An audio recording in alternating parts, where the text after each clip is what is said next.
Vim para adorar-te, vim para prostrar-me, vim para dizer que és meu Deus, és totalmente amável, totalmente digno, tão maravilhoso para mim. Graças a Deus, meus queridos irmãos, é um privilégio poder partilhar a palavra do Senhor, mais uma vez, a sua casa, a sua família. E nós agora, da Igreja Presbiteriana em Carvalho, estamos estudando as novas formas para que voltemos o quanto antes a cultuar o Senhor como igreja. Mas tudo dentro das categorias da OMS, para prevenir tanto os nossos membros quanto os familiares de qualquer eventualidade. Então, estamos estudando a melhor forma para retornarmos. Enquanto isso não ocorre, continuamos com as nossas programações online pelo nosso canal do YouTube. Então, você que gosta de acompanhar nosso canal, ou até você mesmo que é membro e ainda não se inscreveu no canal, eu convido a você fazer isso agora. Se inscreva no canal e dá um like, compartilha com a sua família e amigos, para que o Senhor continue abençoando as pessoas por meio da Igreja Presbiteriana em Carvalho. Hoje eu gostaria de chamar a sua atenção ao texto das Escrituras que está na segunda carta de Paulo a Timóteo, capítulo 3, versículo 16, que diz: toda a Escritura é inspirada por Deus e útil para o ensino, para a repreensão, para a correção, para a educação na justiça, a fim de que o homem de Deus seja perfeito e perfeitamente habilitado para toda boa obra. Toda Escritura é inspirada por Deus. Irmãos, se é um termo que está tão desgastado na nossa sociedade e neste século 21,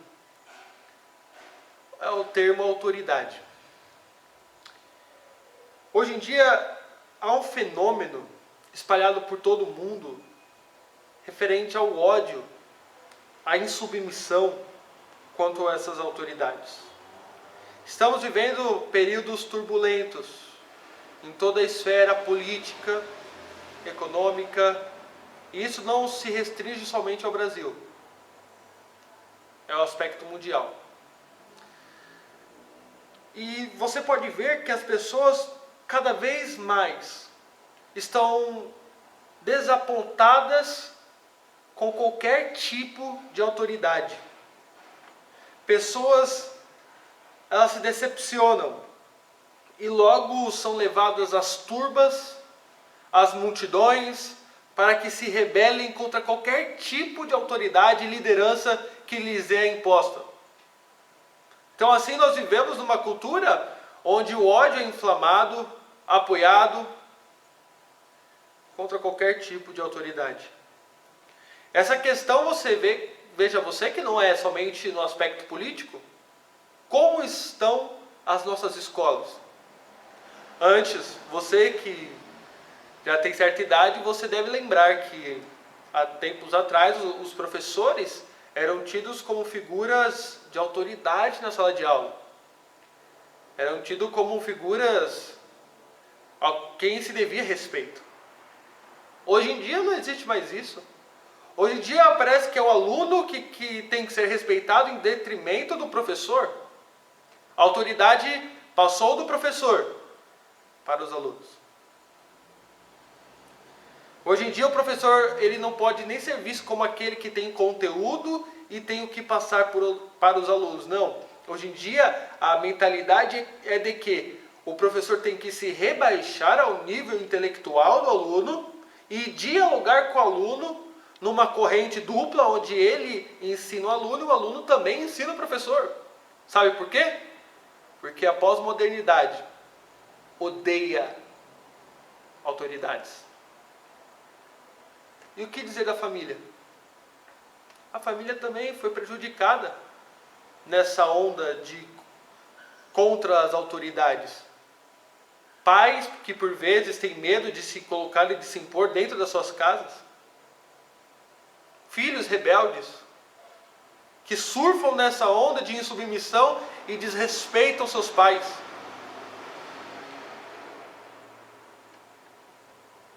Hoje a pós-modernidade tenta quebrar qualquer parâmetro de respeito e de autoridade que nos é imposto. E por fim, o que dizemos à igreja? O que podemos dizer na igreja? Essa onda de submissão, será que parou na sociedade, na família e não adentrou a igreja? Impossível. Infelizmente, essa onda de insubmissão adentrou também as nossas igrejas. Por vezes, pastores, líderes são empurrados por essa onda aos bastidores da igreja para fingir que não olham os pecados das suas ovelhas. Porque se eles observarem os pecados das suas ovelhas e de fato disciplinar as suas ovelhas, há quem diga, porque a igreja faz isso. Quem vos constituiu como autoridade? Não julgueis. Então, dia após dia, pastores que são fiéis à palavra lutam contra essa onda de insubmissão.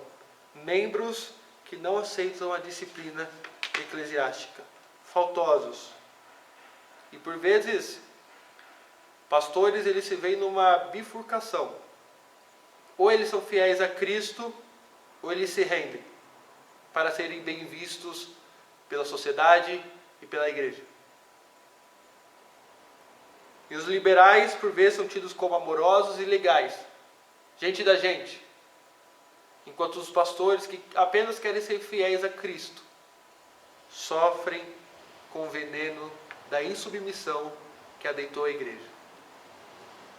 Nesse cenário catastrófico de insubmissão e irreverência, nós podemos ver que este mesmo cenário ele foi profetizado por Paulo nessa carta de Paulo a Timóteo, no capítulo 3, versículo 1 a 5. Olha o que diz a Bíblia. Segunda carta de Paulo a Timóteo, capítulo 3, verso 1 ao verso 5.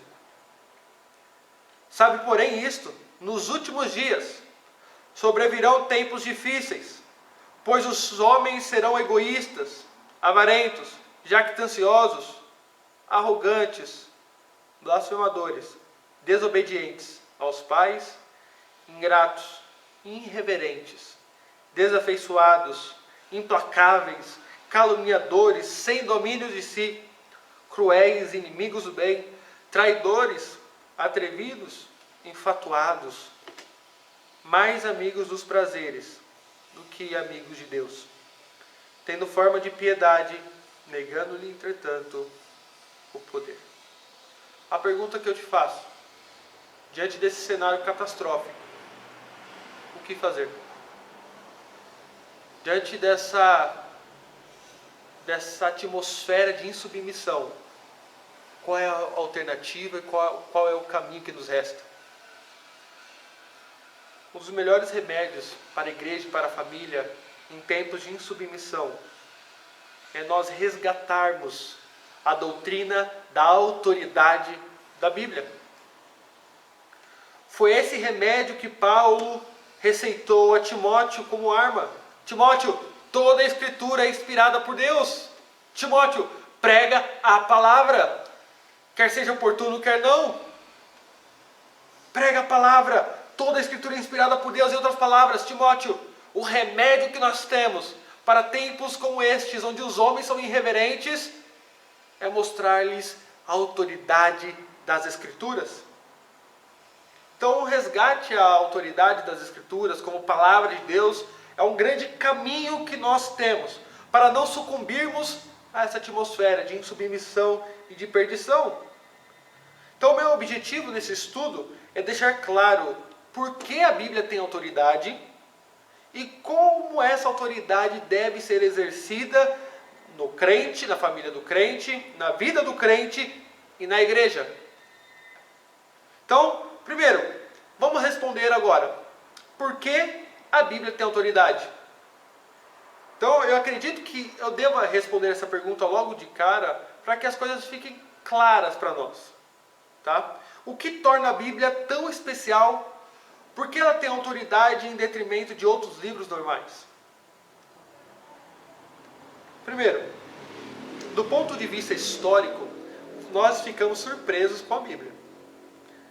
Porque a Bíblia, ela construiu, ela influenciou boa parte do mundo moderno que nós conhecemos nos dias de hoje. Principalmente o Ocidente.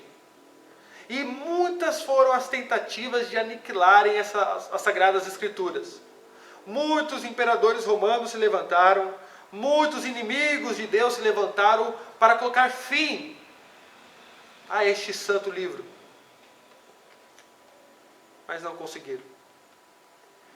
Pelo contrário, a Bíblia, embora seja um dos livros mais antigos do mundo, ela continua sendo um best-seller mundial. É o livro mais vendido e mais lido em todo o mundo. É o livro mais reverenciado pelos crentes, pela comunidade religiosa. É o livro mais traduzido, mais citado, mais publicado e o mais influente de todos os tempos. Então, do ponto de vista histórico, por si só, já nos chama a atenção a sua autoridade.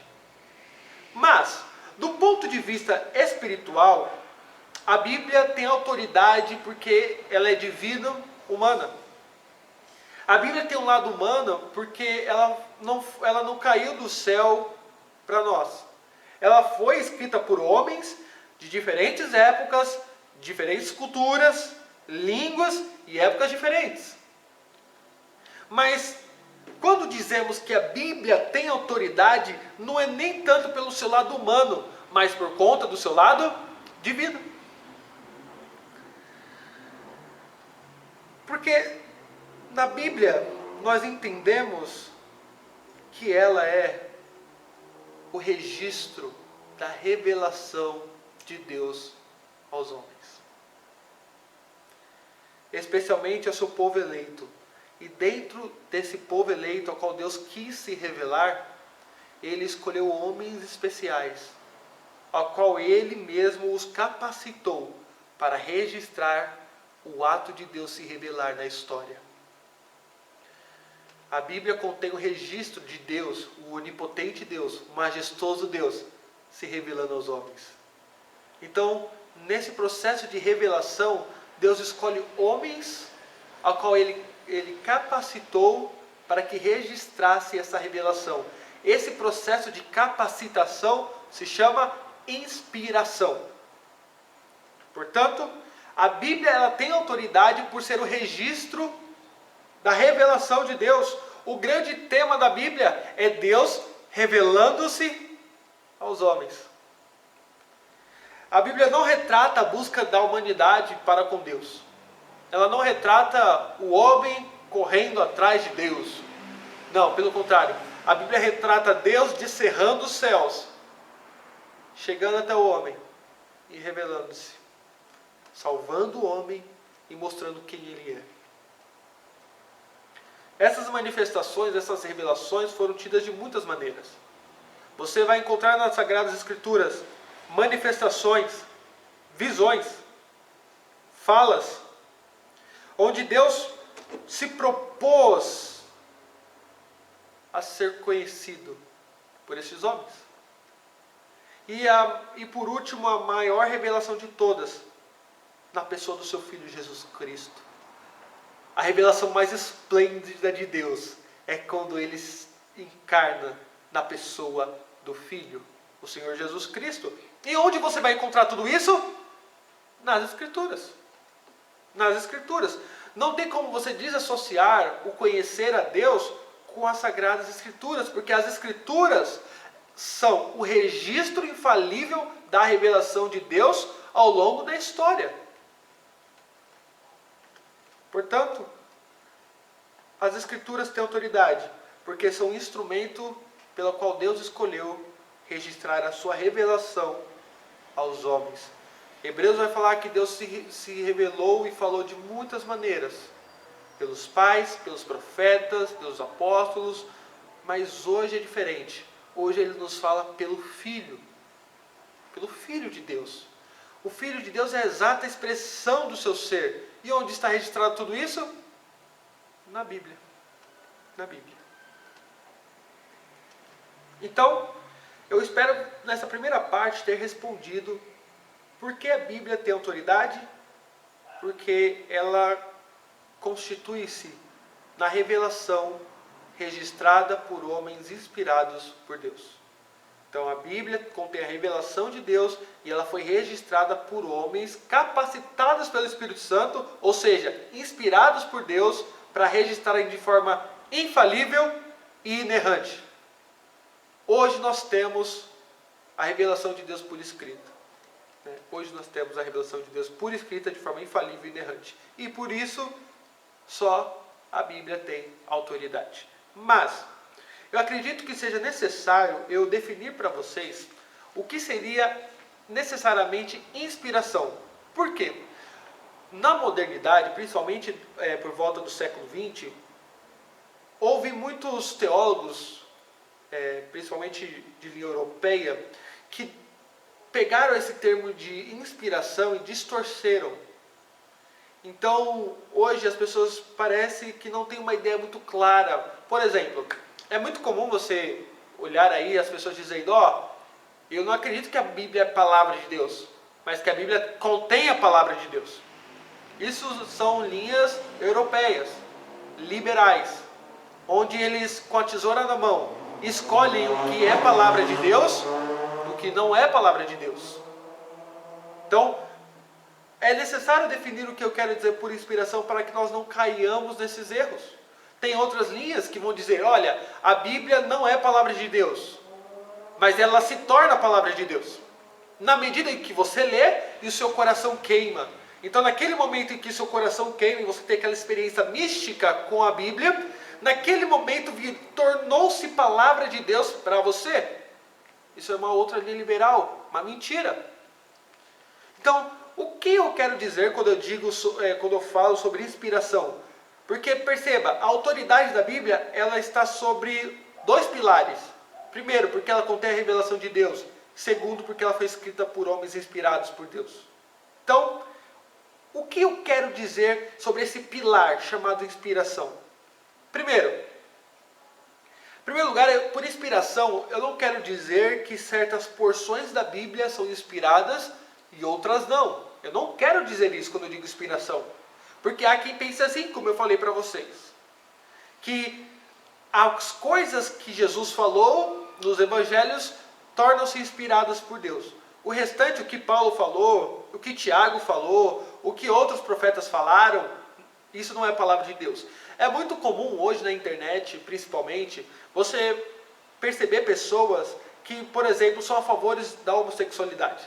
E eles vão dizer, eu sou a favor da homossexualidade porque Jesus, que era o Filho de Deus, que tinha a palavra de Deus, não falou sobre isso. Pelo contrário, quem falou foi Paulo, em Romanos, capítulo 1. Então, se for para escolher ficar entre Paulo e Jesus, o que eu faço? Eu fico com Jesus. Eu leio Paulo com as lentes de Jesus. E então o que essas pessoas fazem? Leem Paulo, leem as epístolas, leem toda a Bíblia com uma tesoura na mão. O que eles acham que combina com Jesus, fica. O que eles não acham, eles cortam. Então perceba que isso é muito danoso, porque acaba que as pessoas criam para si um próprio Deus e um próprio cânon das Escrituras. E isso foi feito por muitos anos na história da igreja. Por exemplo, logo no século II da igreja surgiu um homem chamado Marcião, que ele pegava o Novo Testamento e dizia o seguinte: o Novo Testamento, Deus nos revelado um Deus bom, no Antigo um Deus mau. Então o que ele fez? Excluiu todo o Antigo Testamento, vou ficar só com o Novo. Mas, se você ler o Novo, vai ter muitas referências com o Antigo, porque são duas coisas entrelaçadas. Então o que ele fazia? Ele tirava tudo o que parecia, o que citava o Antigo Testamento e tudo que apontava para o Antigo Testamento, ou que ele achava muito pesado, ele cortava e rasgava. ficando somente com parte dos evangelhos. Então, o que acontece hoje, quando eles atacam essa questão da inspiração de Paulo e de Tiago e dos outros apóstolos, os outros escritos, ao ponto de alguns falar, Mateus acertou aqui, o evangelho de Mateus já errou aqui, e assim por diante. Quando eles fazem essa alta crítica, eles estão caindo num erro muito antigo, que já era presente no século II da igreja, e que foi tido como heresia. Porque Paulo vai dizer no texto que nós lemos no começo, toda a escritura é inspirada por Deus.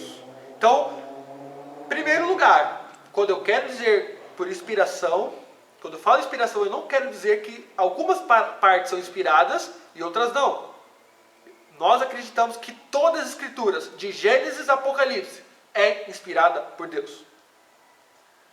Segundo, quando eu falo sobre inspiração, eu também não quero dizer que os homens que escreveram o fizeram de forma criativa, tá? Então é muito importante falar isso. Por quê? Quando as pessoas escrevem um lindo poema ou uma linda canção, as pessoas falam, nossa, fulano estava inspirado na hora que escreveu. Ou seja, fulano estava com ar de criatividade. Quando eu falo que os escritores bíblicos foram inspirados por Deus, não tem nada a ver com criatividade, tá? Então, a conotação de inspiração que nós temos hoje na cultura popular é totalmente diferente da inspiração bíblica, tá bom? É totalmente diferente. Uma coisa é você ter um insight criativo, beleza? Outra coisa é ser inspirado por Deus. Por exemplo, hinos, Inário Novo Cântico, Cantor Cristão, o Inário das Assembleias de Deus, louvores que são escritos, mesmo que ainda que sejam bíblicos, são escritos por homens, não são inspirados por Deus. Tudo que é inspirado por Deus está contido nas Escrituras, tá? Fora das Escrituras, ninguém é inspirado por Deus. Pode ser iluminado por Deus, que é um tema que eu vou tratar mais para frente, mas só para fechar essa questão do insight criativo. Hoje, pessoas não são inspiradas por Deus como foram os escritores bíblicos. Hoje, as pessoas são iluminadas por Deus para entender as Sagradas Escrituras, tá? Então, se um compositor cristão, ele leu as Sagradas Escrituras e entendeu, e escreveu um hino com base no que ele entendeu da Bíblia, isso se chama iluminação. É a ação pela qual o Espírito Santo trabalha em nós para que nós entendamos as Sagradas Escrituras a fim de comunicar aos nossos irmãos. Isso pode ser feito em aula, isso pode ser feito em pregação, isso pode ser feito em composição de hinos. Isso então se chama iluminação, tá? Pois bem, então primeiro, quando eu digo inspiração, eu não quero dizer que algumas partes são inspiradas, outras não. Segundo, quando eu digo inspiração, eu não quero dizer que esses homens da Bíblia, os escritores, tiveram um insight criativo, como é denotado hoje na nossa cultura. Não é isso que eu quero dizer. Mas então, Daniel, o que nós queremos dizer quando nós falamos inspiração? Quando eu digo inspiração, eu quero dizer que a Bíblia toda foi soprada por Deus. Inspiração é essa ideia. Deus soprou as Escrituras nos ouvidos dos homens. Então, as Escrituras foram o sopro do Deus Todo-Poderoso. Tá? Então, colocados de forma simples, as Escrituras é a revelação de Deus dada a homens. As Escrituras não são meramente ideias. As Escrituras não são conceitos inspirados. Às vezes as pessoas falam, não, Deus revelou para Moisés, mas Deus deu ideias para Moisés, conceitos acerca da moralidade de quem Deus era. Então Moisés pegou essa revelação e registrou do jeito que ele quis. Não é isso que eu quero dizer por inspiração. Quando eu digo que foi soprada, eu quero dizer que sobre uma inspiração verbal. Cada palavra, cada sentença gramatical descrita nas Sagradas Escrituras, tanto do hebraico quanto do grego, foi escolhidas a dedo pelo Criador. Isso se chama inspiração verbal. Samuel Rutherford, século XVII, ele vai dizer que nenhum escritor bíblico escreveu escrituras sagradas da sua cabeça. Em vez disso, as escrituras foram escritas por inspiração imediata, o que em essência inclui que cada palavra, cada sílaba que os apóstolos e os profetas deveriam escrever foi inspirada por Deus. Então, veja bem, cada sentença gramatical foi escolhida a dedo pelo Espírito Santo. De Gênesis a Apocalipse, não existe ideias de homens ali descritas por homens. E sim, verdades de Deus reveladas a homens. Mas, em quinto lugar, é importante falar uma coisa. Se, em quarto lugar, eu quis dizer que as Escrituras são o sopro de Deus aos homens, em quinto lugar, é importante dizer que eu não defendo, aqui nós não defendemos, a inspiração mecânica.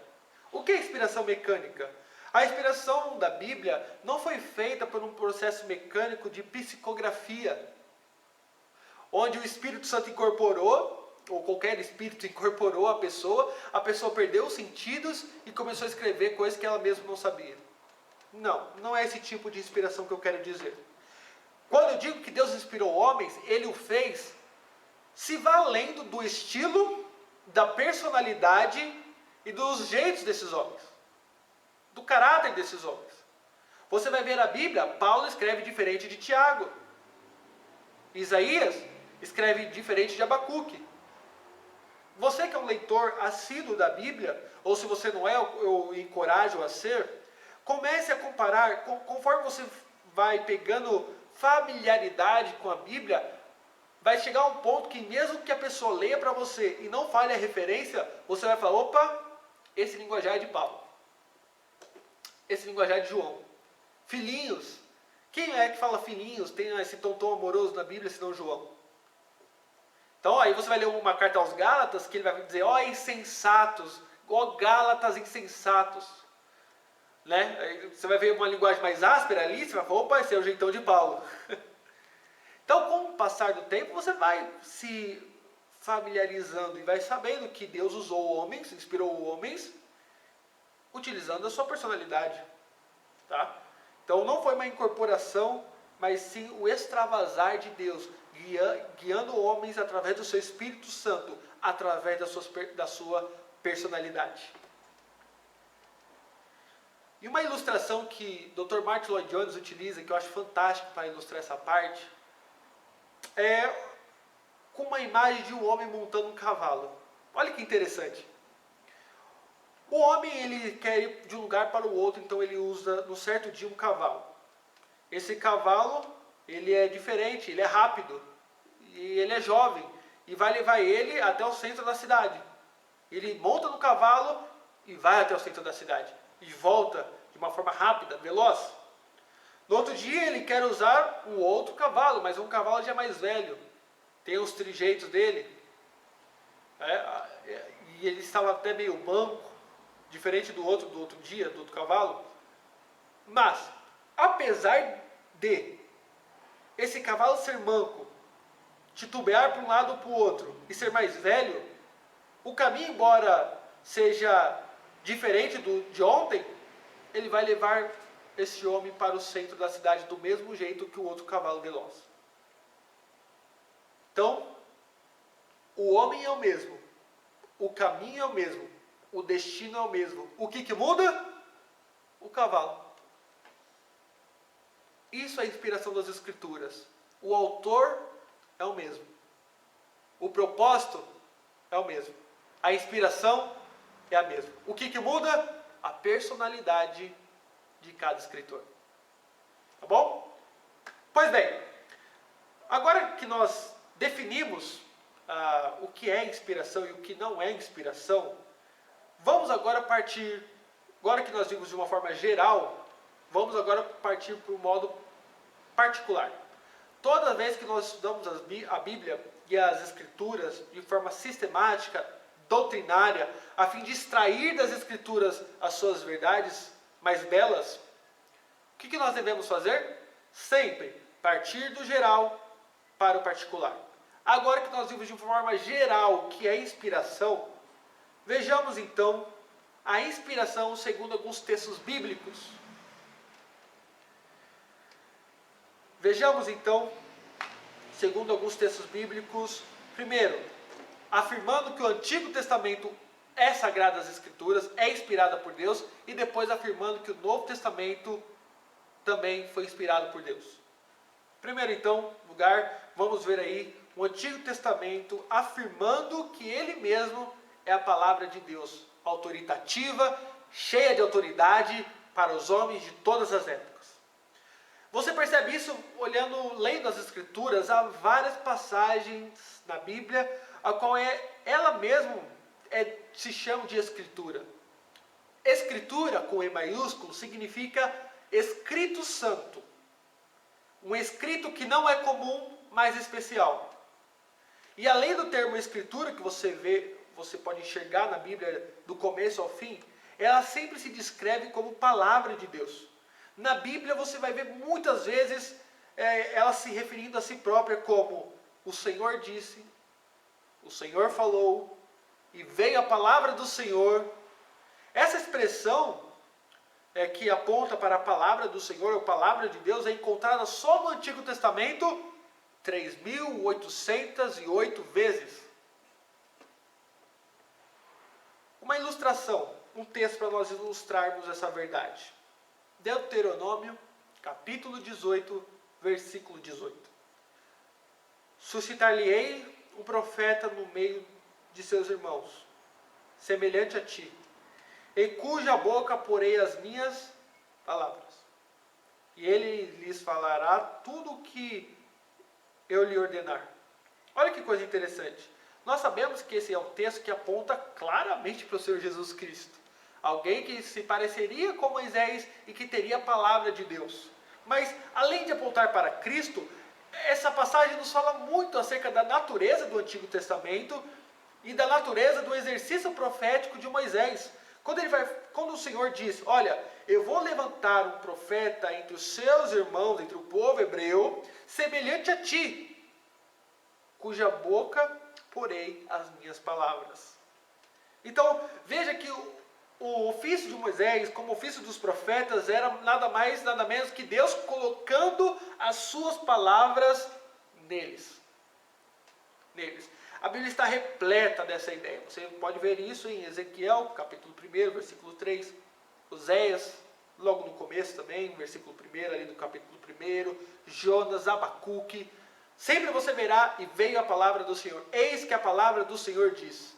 A ideia ali é de inspiração. É Deus colocando as suas palavras nos homens. O Novo Testamento também exalta o caráter inspirado do Antigo Testamento.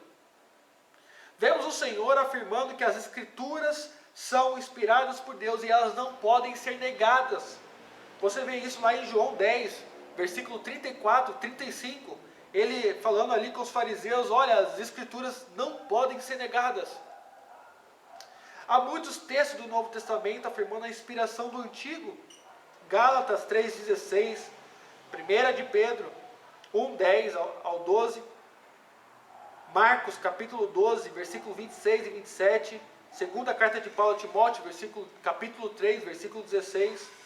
Mas dentre tantos textos que nós poderíamos escolher para afirmar a inspiração do Antigo Testamento, eu quero ressaltar o texto de Atos dos Apóstolos, capítulo 4, versículo 24 a 25. Ouvindo isto, unânimes, levantaram a voz a Deus e disseram, Tu, soberano Senhor, que fizeste o céu, a terra, o mar e tudo o que neles há, que disseste por intermédio do Espírito Santo, por boca de Davi, nosso pai, teu servo. Por que se enfureceram os gentios e os povos imaginam coisas vãs? Olha que interessante. O capítulo 4 de Atos, versículo 24 e 25, eles vão citar o quê? O Salmo 2. Tá? O Salmo 2. Mas é interessante que esse Salmo, ainda que eles digam que seja de Davi, ele vai dizer que foi Deus que se expressou por boca de Davi. Quando ele diz, Tu, soberano Senhor, que fizeste o céu e a terra e o mar, e tudo o que neles há, que disseste por intermédio do Espírito Santo, por boca de Davi. Ou seja, ainda que os salmos sejam escritos por Davi, os salmos têm autoria divina. Os salmos são, antes de tudo, de Deus. É Deus que nos expressou. Então, podemos aqui ficar uma aula inteira só falando sobre a inspiração do Antigo Testamento. Mas eu acredito que eu fui bem claro e passei para vocês que o Antigo Testamento é palavra de Deus, ele se reconhece como tal e os autores do Novo Testamento o reconhecem também. Passemos agora para ilustrar o Novo Testamento como inspiração de Deus. Muitos têm se levantado, como eu disse para vocês, dizendo assim: eu sou seguidor de Jesus, o meu negócio é com Jesus, eu não sigo a Bíblia, eu não sigo Paulo, eu não sigo Tiago, Pedro, João, o meu negócio é com Jesus. Então eles desprezam todo o Novo Testamento, todo o Antigo Testamento, alegando que inspirado mesmo são só as palavras de Jesus. Então, primeiro, se eles negam o Novo Testamento, eles vão negar o Antigo, porque quem invalida o Antigo é o Novo. Então o que eles fazem? Só fica com os Evangelhos e com as partes que eles concordam. Mas, eu gostaria de mostrar para vocês que o Novo Testamento, com respeito à sua inspiração, nós temos dois movimentos, que começa com o Senhor Jesus e em seguida se cumpre na vida da igreja e dos apóstolos. Então, primeiro você vai encontrar a promessa de Jesus Cristo, de que o Espírito Santo guiaria os discípulos, ou seja, os apóstolos, no ensino de toda a verdade, que iria constituir o fundamento da igreja. Em segundo lugar, você vê então esse cumprimento no ensino apostólico, nos escritos do Novo Testamento. Então, seria uma parte muito longa, mas eu tentei abreviar o máximo que eu pude, que eu quero mostrar, primeiro, na perspectiva de Cristo, o que ele entendia por inspiração. E como ele já estava esperando, como seria o mandato do próprio Jesus, o propósito concluído, de que os seus discípulos, os apóstolos por ele escolhidos, fossem futuramente inspirados por Deus para produzir escrituras. E depois, no outro momento, eu vou mostrar como isso se cumpriu. Primeiro, na comissão dos 12, quando o Senhor enviou seus discípulos para pregarem o reino dos céus, você vai ver isso em Mateus capítulo 10, versículo 7, ele lhes prometeu a direção do Espírito Santo. Olha o que vai dizer: naquela mesma hora vos será concedido o que haveis de dizer, pois não sois vós que falareis, mas o Espírito de vosso Pai é quem fala em vós. Então, a proclamação que os apóstolos fizessem de Cristo, ela teria origem no Espírito Santo de Deus. Segundo, no Sermão do Monte, das Oliveiras, em seu Sermão no Monte das Oliveiras, Jesus reafirmou a sua promessa aos seus discípulos. Olha, não vos preocupeis com o que haveis de dizer. O que vos for dado naquela hora, isso falai, pois não vos sois vós que falais, mas o Espírito Santo. Marcos 13, 11. As palavras que eles iriam pronunciar viriam de quem? De Deus. Viriam do Espírito Santo, não deles mesmos. Então Jesus, mais uma prova, Jesus ele tinha essa perspectiva de inspiração. O ensino de Jesus na última ceia, a promessa da orientação do Espírito Santo ficaria mais claramente definida nessa ocasião. Jesus lhes prometeu, mas o Consolador, o Espírito Santo, que o Pai enviará em meu nome, vos ensinará todas as coisas e vos fará lembrar de tudo o que eu vos tenho dito. João capítulo 14, versículo 26. Lembre-se, nós devemos lembrar, queridos, que Jesus não escreveu nenhum livro. A ideia é que o Espírito Santo traria à memória dos discípulos tudo aquilo que Jesus falou. Então, seriam orientados por esse Espírito, e Jesus havia de lhes ensinar de tudo aquilo que Jesus lhes havia ensinado. Lembra-se, João 16, 13, quando vier o Espírito da verdade, ele vos guiará em toda a verdade. Então o ensino apostólico já era tido numa perspectiva de Jesus como inspirado, que viria da parte do Espírito Santo. Então, quando as pessoas elas querem moldar o Jesus delas e excluir partes que ela não concorda das Sagradas Escrituras, elas têm que lembrar que Jesus não escreveu o livro. Se o Novo Testamento não é inspirado por Deus, somente as falas de Jesus, logo os evangelhos também não são inspirados, porque não foi Jesus quem escreveu. Percebe como ruim todo o edifício? E a maioria dessas pessoas que falam, sou discípulo de Jesus, para mim não tem regra, eu vivo do jeito que eu quero. A maioria dessas pessoas nunca estudaram e nunca leram de fato as palavras de Jesus, senão não cairiam nesse erro. Estão cegos. Por fim, a grande comissão. Quando Jesus enviou seus discípulos, falou o que para eles? Ide e fazei discípulos de todos os povos, batizando-os em nome do Pai, do Filho e do Espírito Santo, ensinando-os a guardar todas as coisas que eu vos tenho mandado. Mateus 28, 19 a 20. Fez-lhe a promessa também que toda autoridade nos céus e na terra para fazer a tarefa lhe seriam dada. A palavra dos discípulos, então, segundo a grande comissão, seria a palavra de Deus. Toda autoridade foi dada a Jesus, que ele falou agora, ensinem, proclamem. Os discípulos, então, encerrando esse primeiro momento, a visão de inspiração segundo Jesus. Agora, segundo, como os discípulos enxergaram isso? Eles não se esqueceram da promessa do Senhor Jesus. Eles pediram que o seu ensino tivesse exatamente o que Jesus havia prometido, a autoridade de Deus. Eles clamaram por isso. Eles fizeram isso de várias maneiras, dedicando-se ao ministério do ensino, crendo fervorosamente na autoridade do Antigo Testamento e afirmando de forma específica que eles tinham autoridade para falar em nome de Deus. Isso você vê isso em Atos dos Apóstolos, o cumprimento dessa promessa de inspiração. Perceba, Pedro era um pescador, mas Pedro, quando ele se levanta ali no dia de Pentecostes, com a autoridade de Deus, parece outro homem, citando as Escrituras de forma eloquente, de forma persuasiva, de forma poderosa. Porque de fato a promessa de Cristo se cumpriu. O Espírito Santo estava guiando os apóstolos para falar em nome de Deus. Lucas, quando ele escreve, ele tem essa visão. Os apóstolos reconhecem, porque a igreja se caracterizava principalmente em se basear nos ensinos dos apóstolos. Atos capítulo 2, versículo 42. Paulo vai dizer que as suas revelações eram diretas de Deus. Gálatas capítulo 1, versículo 11 e 12.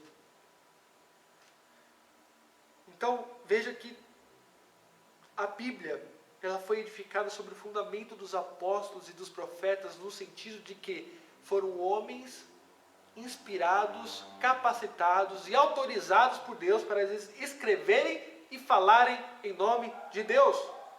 Efésios capítulo 2, versículo 20, e depois capítulo 3, versículo 5. Então a ideia, irmãos, é que tanto o Antigo quanto o Novo são inspirados por Deus. São inspirados por Deus. Então, para encerrar essa parte, caminhar para a conclusão. Lembre-se, quem tem autoridade para falar em nome de Deus eram os profetas no Antigo Testamento e no Novo os apóstolos. Encerrando o ofício apostólico, encerra também as Escrituras. Então, Ellen White, segundo os adventistas, profetiza inspirada por Deus. Para nós não é. Nós ficamos com a Bíblia, com o fundamento único dos apóstolos, porque foi através deles que Cristo deu permissão para falarem e escreverem em nome de Deus. Joseph Smith, segundo os mormons, para eles tem autoridade de Deus. Os escritos de Joseph Smith são inspirados. O livro do Mormon, ao qual ele alega ter descoberto, para eles são inspirados por Deus, para nós não. Testemunhas de Jeová, para eles toda revista que vem da torre de vigia é inspirado por Deus, para nós não. Nós ficamos única e exclusivamente com as Sagradas Escrituras.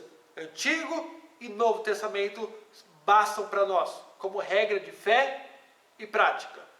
Toda a confissão de fé, todos os concílios, todo o conselho de igreja está debaixo da autoridade das Escrituras. A nossa confissão vai dizer que ela é a juíza de todas as causas da igreja.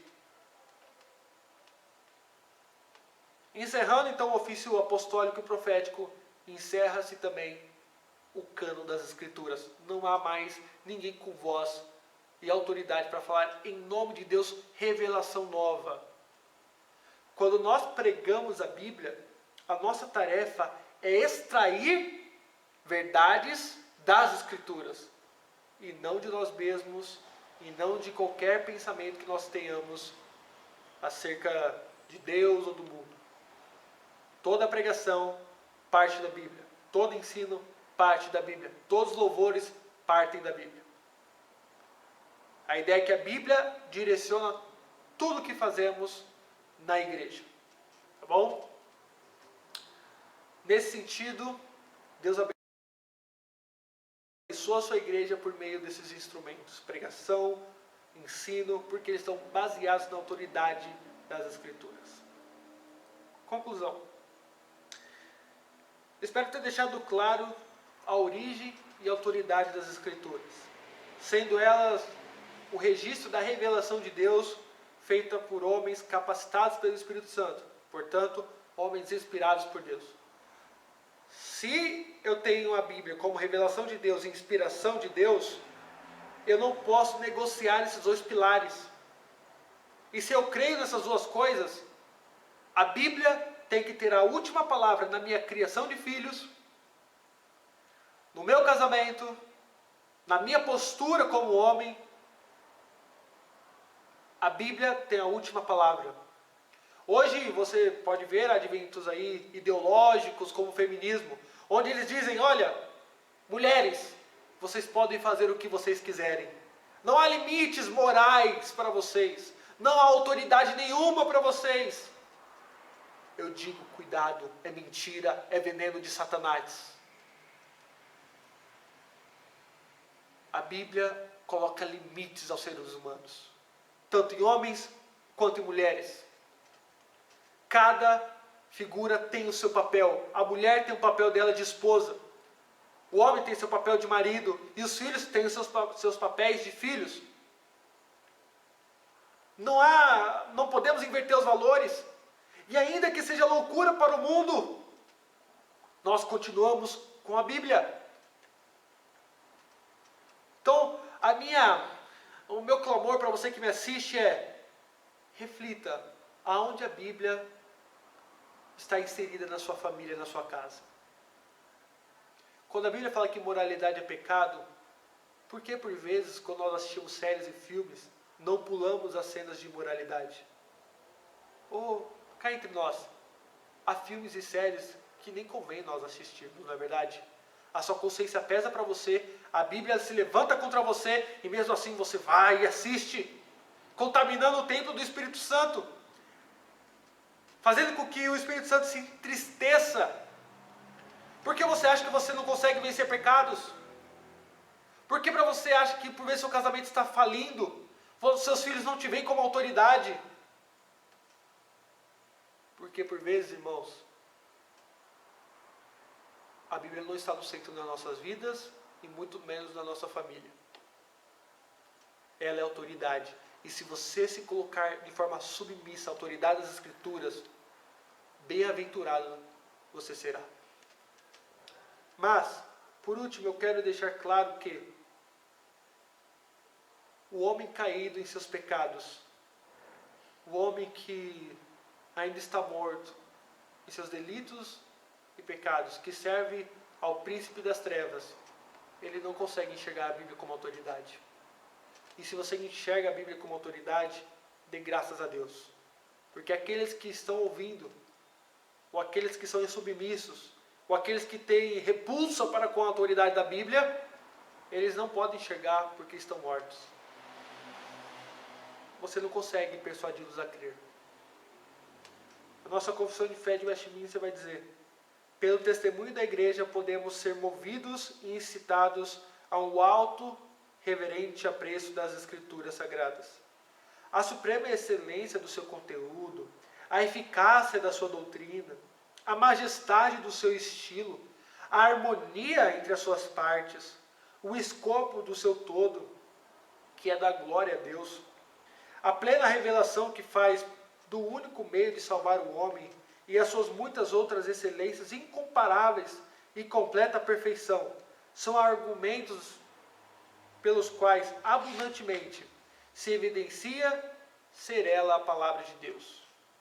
Então, primeira parte que ele está falando, a Bíblia é tão majestosa, tão bem construída, tão bela em seu propósito, em suas partes, que de fato são argumentos bons para você convencer uma pessoa de que ela tem autoridade, de que ela é a palavra de Deus.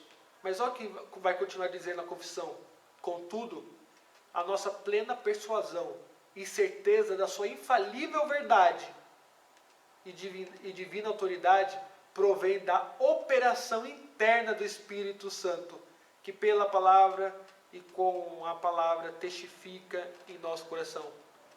Em última, para a pessoa crer na autoridade das Escrituras, de que elas contêm a revelação de Deus e que elas são produtos de escritos inspirados por Deus, deve haver aí uma ação sobrenatural do Espírito Santo. Caso contrário, a pessoa nunca vai conseguir entender e nem acreditar na sua autoridade. Tem no YouTube uma reportagem, uma entrevista de um filósofo, junto com jornalistas da Rede Bandeirantes, e o tema do vídeo é: Jesus Cristo existiu? E é engraçado que, como jornalista, eles leram os evangelhos e eles falaram: eu não posso crer, eu não entendo. Você vê pessoas gabaritadas dizendo: eu não entendo. E não há de entender mesmo. Se o Espírito Santo não transformar os corações pecaminosos dos homens, eles nunca entenderão, nunca aceitarão e nunca se submeterão à autoridade das Escrituras. Calvino vai dizer que, ainda que a Bíblia revele a sua majestade, revele a Deus em sua divindade, as pessoas estão cegas para verem. Elas estão em trevas. Portanto, examine se realmente você crê e se você se submete às Escrituras. Se você acredita de todo o seu coração, este é um convite para você se deliciar. É um convite para que você aproveite mais as Escrituras com a sua família e a sós com Deus. E contemple assim as maravilhas da sua lei. Deus abençoe. Vim para